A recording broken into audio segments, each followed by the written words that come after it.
கர்த்தர் நல்லவர்.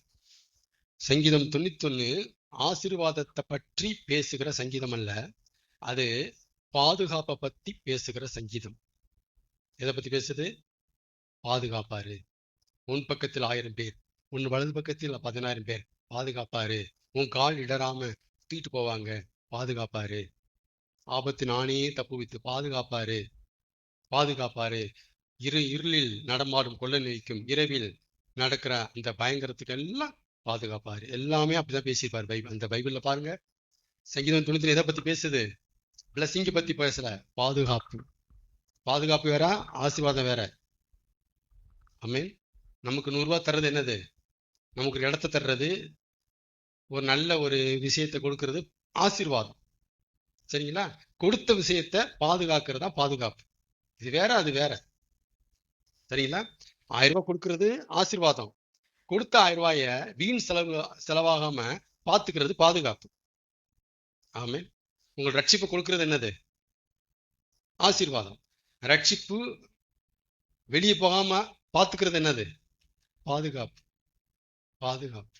ஆசீர்வாதத்தை கொடுத்தா மட்டும் பத்தாது, பாதுகாப்பு கொடுக்கணும் அதுக்கு. ஆமென். வீட்டை மட்டும் மாளிகை மாதிரி கட்டினா பத்தாது, திருடாம பாக்குறதுக்கு பூட்டை போடணும், கரெக்டா கேட்ட வைக்கணும். இல்லை என்ன ஆகும்? பாத்தீங்கன்னா பாதுகாப்பு எவ்வளவு முக்கியத்துவமா இருக்குன்னு பாருங்களேன். கர்த்தர் நல்லவர். அதனால உன்னதமான சங்கீதம், அந்த சங்கீதம் 91 பாதுகாப்பு குறித்து நம்மகிட்ட பேசுது அப்படின்ட்டு ஒவ்வொரு தடவையும் படிக்கப்ப மைண்ட்ல வரணும். ஆமேன். ஆசீர்வாதம் பாதுகாப்பு ரெண்டு வேற வேறங்கிறது மைண்ட்ல வரணும். இந்த உன்னதமான சங்கீதத்துல பாத்தீங்கன்னா ஃபுல்லாவே அவரை பற்றிய நிலைப்பாடு தான் பதிவா இருக்கு. அவர் அப்படிங்க, அவர் இப்படிங்க, காப்பாத்துவாருங்க, மூடுவாருங்க, ஐயோ கேடகமா இருப்பாருங்க, தப்பு வைப்பாருங்க, வந்து ஆபத்துல தூதர்கள் காப்பாத்துவாருங்க, ஐயோ கொள்ளைன்னு ஒளிஞ்சியே. நல்லா கவனிச்சீங்களா? சங்கீதம் 91 எல்லாமே எப்படி இருக்கும்னா அவரை பற்றிய நம்முடைய நிலைப்பாடு அங்க பதிவு செய்யப்பட்டிருக்கு. மோஸ்ட்லி பைபிள்ல தான் வரும். அவரை பற்றி என்னன்னு தாவீது சொல்லுவாரு, அவரை பற்றி என்னன்ட்டு பேதுரு சொல்லுவாரு, அவரை பற்றி என்னன்ட்டு ஏசாயா சொல்லுவாரு, அவரை பற்றி என்னன்ட்டு மோசே சொல்லுவாரு. அவரை பற்றி என்னுடைய புரிதல் என்ன, தேவனை பற்றி என்னுடைய புரிதல், இதே தான் நிறைய பைபிள்ல வரும். சரிங்களா? நான் சொன்ன 2வது நிலைப்பாடு ரொம்ப அபூர்வமா இருக்கும். அவர் என்னை கொன்று போட்டாலும் அவர் மேல் நம்பிக்கையா இருப்பேன். இது 2வது நிலைப்பாடு. தப்புவியாமல் போனாலும் கர்த்தரை நாங்க மறுதளிக்க மாட்டோம். 2வது நிலைப்பாடு ரொம்ப ரேரா அங்க இருக்கு. பைபிள் ரொம்ப அபூர்வமா பதிவாயிருக்கும். நமக்கு அதிகமா இது பதிஞ்சதுனாலதான் இதையே பேசுவோம். நம்ம தப்பிப்பார், கண்ணீரை துடைப்பார், தலையை நிமிர்த்துவார், வாளாக்காமல் தலையாக்குவார், பூரா இதைத்தான் நம்ம பேசிட்டு இருக்கோம்.